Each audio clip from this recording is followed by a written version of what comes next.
If you're eager to explore the scholarly intersections between the zodiac and modern thought, as well as the key figures and breakthroughs that have shaped astrology's role in our contemporary world, then join me as we embark on a fascinating voyage into the cosmic realms. We'll journey through the intriguing ideas of the renowned Swiss psychiatrist Carl Gustav Jung and examine some groundbreaking scientific discoveries that have helped astrology maintain its relevance and influence in the 20th and 21st centuries. But before we set sail, please take a moment to like this video, subscribe to Angela's Symposium to become a symposiast, consider joining my Patreon or sending a one-off PayPal donation, or join memberships to support this project. Now, without further ado, let's uncover the scholarly secrets behind astrology's survival in a secular world.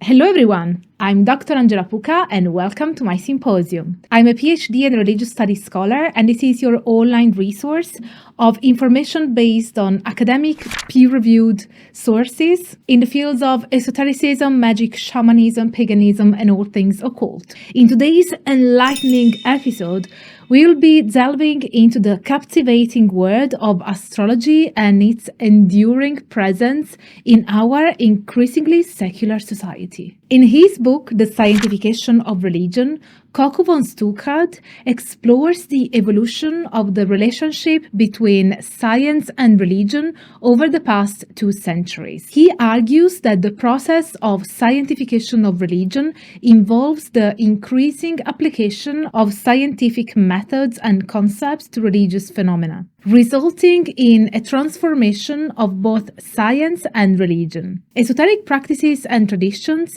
have also been substantially influenced by new discoveries in science, sometimes reframing their discourse to fit what academic research found out, and sometimes searching for evidence to back beliefs and experiences. We will analyze in this episode how the astrological discourse was influenced by different academic disciplines and survived, even thrived, in a secular age. We can start with psychology. As von Stuckrad highlights, the attempt to link astrological symbols to psychological tendencies may be as old as astrology itself. Since the Renaissance, intensive psychological investigations have been part of astrological research, but the establishment of psychology as an academic subject changed these positives, giving astrology and its relationship to science new meanings. Carl Gustav Jung was very important for astrology. Jung blended religion, psychology, philosophy, and astrology in a combination that continues to impact astrological discourse. Contemporary astrologers emphasize the interior processes rather than making predictions about the future. And that is due to the dominance of symbolic and psychological interpretations, especially in continental Europe. Jung began exchanging ideas with theosophists and other occult and esoteric figures at the turn of the 20th century. He used esoteric themes in his psychology and studied the transfers between the individual psyche and collective or transpersonal elements in European cultural history. His theological charge of the soul, which sacralized the psychological and psychologized the sacred, made him important for 20th century esoteric discourse. Jung's concept of the collective unconscious refers to a global symbolic structure that is open to the individual psyche and becomes manifest in dreams or myths. Jung was part of a wider discourse that sought ultimate truths in religion and philosophy by dehistoricizing spiritual processes, myths, and dreams. Jung created the concepts of archetypes to organize the eternal symbols. For instance, we have the female and the male archetypes, where the female archetype exhibits passivity, reception, and emotions. In this scenario, the anima is the female aspect of the masculine aspect of the soul, or animus. And these archetypes stabilized and legitimized gendered knowledge about the ultimate and timeless female and male essences. These conceptualizations shaped modern paganism, especially Wicca. Most modern astrologers view the 12 zodiac signs and planetary powers as cosmic principles that appear in the human mind. The moon then becomes the receptive female principle, the sun the active male principle, Mars the dynamically combative principle, and so forth. Jung embraced this interpretation of his theory, as his esoteric interests also included astrology. Astrology, like theosophy, is not pure superstition, according to Jung. Psychological astrology became the dominant branch of astrology after 1945. Jung also had an impact on religion's scientification. Jung frequently interacted with natural scientists due to his interest in the intersections of psychology, philosophy, religion, and science. Several philosophical and scientific interpretations of new models were addressed when the theory of relativity and quantum mechanics challenged the deterministic paradigm of physical theories since Isaac Newton. Wolfgang Pauli, recipient of the Nobel Prize in 1945, was one of the most famous physicists of the 20th century. His thought on the intersection of natural sciences, philosophy, and psychology inspired following generations. Surprisingly, his work is not as well regarded as Einstein's, Heisenberg's, or Bohr's. Pauli has been rediscovered in talks on holism and religion in science. Pauli believed physics included mystical dimensions. In 1952, Pauli wrote to Marcus Fiennes that these particular experiments on non-determinacy represented a return to the anima mundi, the word soul, which had been exiled in the 17th century. This suggests a conversation between Pauli and Carl Gustav Jung. Alongside modern science's alchemical connotations, Jung and Freud discussed synchronicity. In 1952, they published a book about it, The Interpretation of Nature and the Psyche, which includes Jung's essay called Synchronicity and a Causal Connecting Principle, and Pauli's treatise on the influence of archetypal ideas on the scientific theories of Kepler. Again, a famous 20th century physicist reconfigured astrological and scientific discourses based on Kepler's knowledge. Even if the primary subject of Pauli's article was not really Kepler as a historical individual, but rather Kepler as an illustration of the problematic relationship between the observer and what is observed. This discursive connection is still quite interesting. Jung called synchronicity an analogously interpreted coincidence, or an acausal parallelism. Hence, synchronicity is the simultaneous occurrence of two meaning-related occurrences. These few catchwords show Jung's vocabulary's intimate connection to the Hermetic tenet of as above, so below, a central idea of star science. Jung discussed astrology in this essay, so it's no surprise. Wolfgang Pauli was interested in quantum mechanics' far-reaching effects on nature, but he didn't like Jung's use of synchronicity to legitimize astrology. Pauli's theory challenges the Newtonian paradigm of determinism, causality, and objectivity. The observer's local and subjective condition affect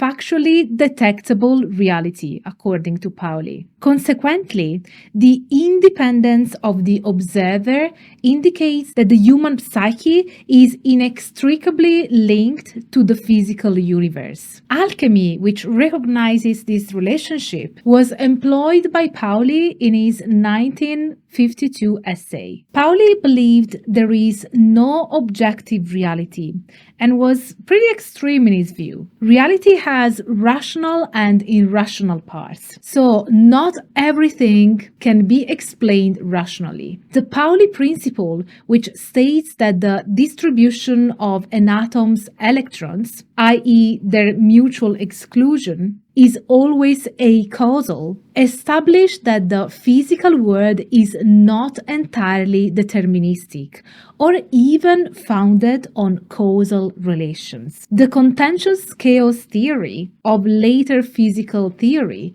is one step from here. EPR correlations, named after the Einstein-Podolsky-Rosen Paradox, should be mentioned along with the Pauli principle. Einstein-Podolsky and Rosen argued in a 1935 study that quantum mechanics formalism and reality criterion exclude its completeness. They pondered on quantum mechanics' unknown aspects of reality. There must be a more complete explanation of physical reality that includes hidden variables to better describe the world's state than the quantum mechanical state. These conclusions suggest that quantum mechanics is telling us that nature is non-local, that particles can affect each other across large distances in a time too short for causal connection. Others disagree, and physicists and philosophers are still debating the issue. It has inspired studies on quantum mechanics, probability theory, stochastic causality, and free will. Another Nobel Prize winner, Steven Weinberg, proposed an instantaneous change of wave function in the universe. Nicholas Herbert, a physicist,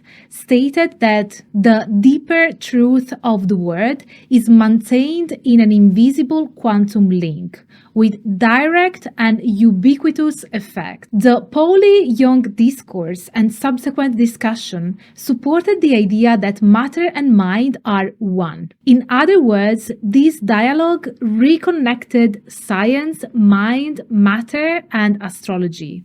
F. David Pett, who has popularized quantum physics and modern science in many works, is one of the most influential popularizers of this philosophy. Prigogine and Sheldrake's holistic theories and David Bohm's impact are evident in his thinking. His metaphysical elaboration of synchronicity, which uses quantum mechanics, indeterminacy, and simultaneity, is most notable. Pett's spiritual and metaphysical view of nature and existence is imaginative and speculative, but he did not limit himself to the holistic implications of synchronicity. So, Pett expects a coming change of people and society that will lead to a new merger of matter and mind, nature and the human being. Theodor Langscheidt, a less significant theorist of astrological quantum speech, stated in 1994, consequently, the astrological premise of the cosmos as a holistic fabric connecting all subsystems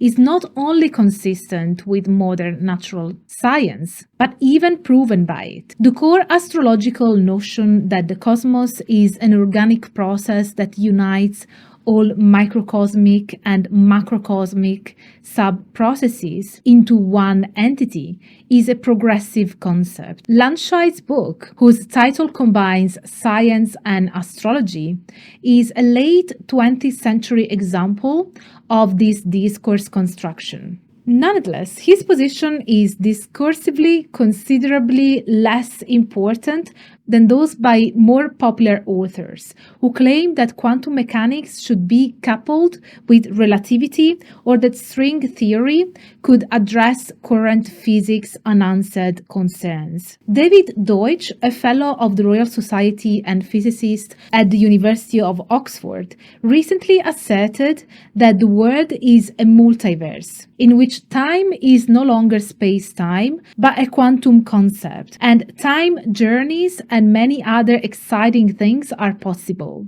As we have shown, astrology, or the science of the stars, used hermeneutical approaches that overtly interacted with rational interpretations of nature, an area claimed by modern science since the 18th century. The elements of these discursive knots were put together again in new constellations in the 19th and 20th century, even though astrological expertise had been disregarded. Astrology competed with secular science and represented scientific thinking that sought an inclusive and qualitative picture of nature. This is the fundamental reason astrology maintained its discursive power in the 20th century and now in the 21st. This is it for today's episode. Let me know in the comments section, what do you think about the scientification of astrology and how it contributed to the fact that it is still flourishing and thriving today. Also, which aspect of today's episode did you enjoy the most? Let me know in the comments. As you know, Angela's Symposium is a crowd-funded project. So if you have the means and can help at all, I would really appreciate it if you'd consider supporting my work with a one-off PayPal donation by joining memberships or my inner symposium on Patreon. We have monthly lectures, a book club, one-to-one conversations with me, a Discord server, and lots of other perks depending on your chosen tier. You can also super thank me in the comments or get my merchandise. You will find everything linked in a pinned comment and the info box in all of my videos. And otherwise, I would also really appreciate it if you support this project by sharing my videos around, pester everybody you know who might be interested in these topics, subscribe to the channel to become a symposiast, and activate the notification bell so that you will never miss a new upload from me. Thank you so much for being here and stay tuned for all the academic fun. Bye for now. Today we hold